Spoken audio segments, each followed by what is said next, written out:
Hey guys, Jack's your free auto mechanic. I'm here today working on a 2000 Jeep Wrangler. The issue that we're having is when you put the key in,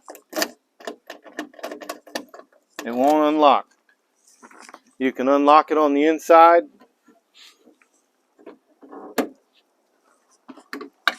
Get right in, but the key won't function. So we're going to tear it apart today and see what's going on. First thing we got to do is take our door panel off so that we can see what's going on the inside. We're going to start with removing the two screws here that require a T15 Torx bit. Then we're going to remove one here and then two down below. And then we'll have to take off our window crank handle.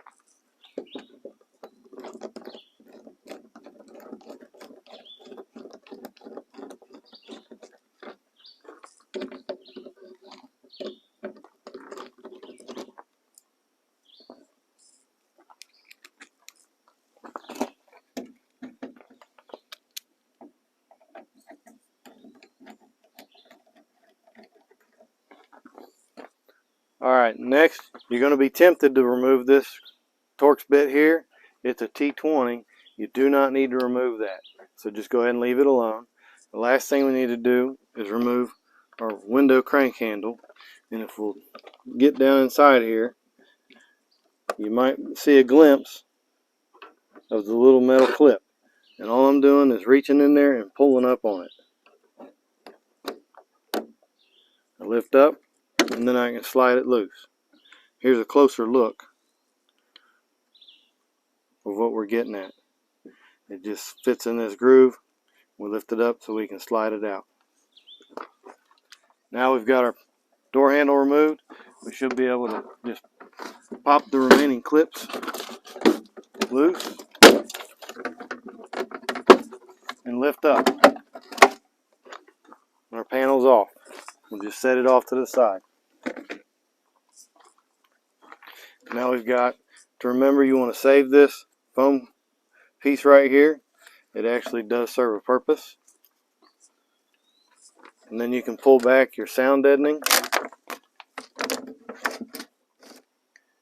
Alright, now we've got the sound deadening out of the way. We can get in here and look. And this is our unlock rod. If you pan back, you can see when I operate this, you can see it lock and unlock. So there's a rod missing here. So if you look down from the top, if you look in there while you're moving the key back and forth, you can see the arm on the back of the key is also missing a rod. And you can see the purple clip that goes around the rod where it would attach, and also attach down below to the other purple clip. So that rod's completely missing.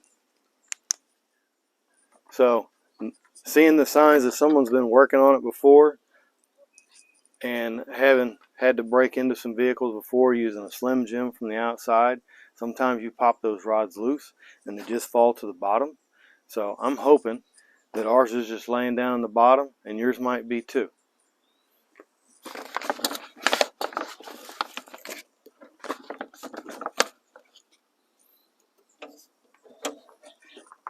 And for sure, if we look right here,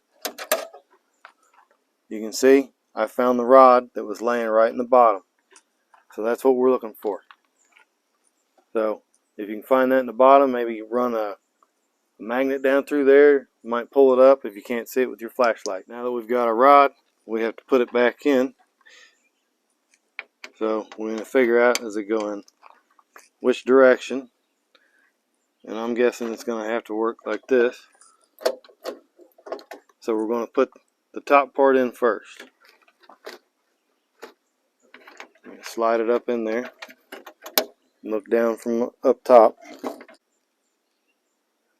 So use a flashlight, look down inside, work the arm up in there and put it right inside that purple slot. So you just slide it in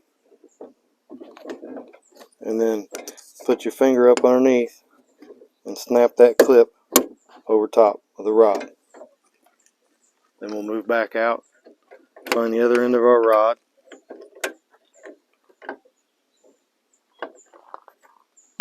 and put it inside just like we did before, and snap it on the outside. Next thing you want to do before you put it back together is check the function. As you can see, it's operating correctly. The rod's in the right position. I'm happy with that. So let's go ahead and put it back together.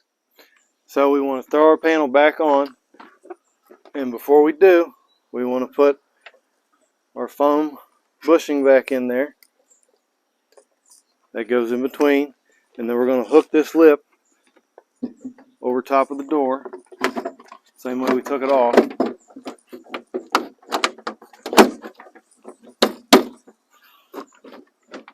And then we'll snap it back into place.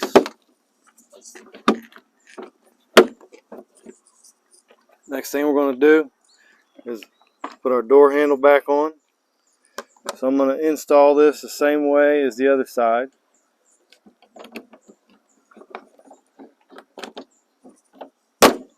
Make sure it snaps into place.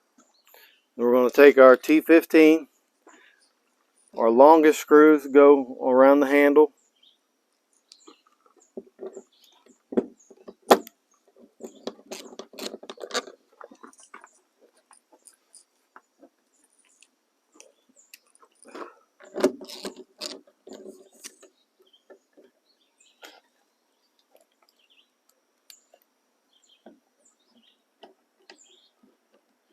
Now we want to test it again. We can see that it's still functioning here in the final test. Okay, it's locked. Now it's unlocked. Fixed. Thanks for watching.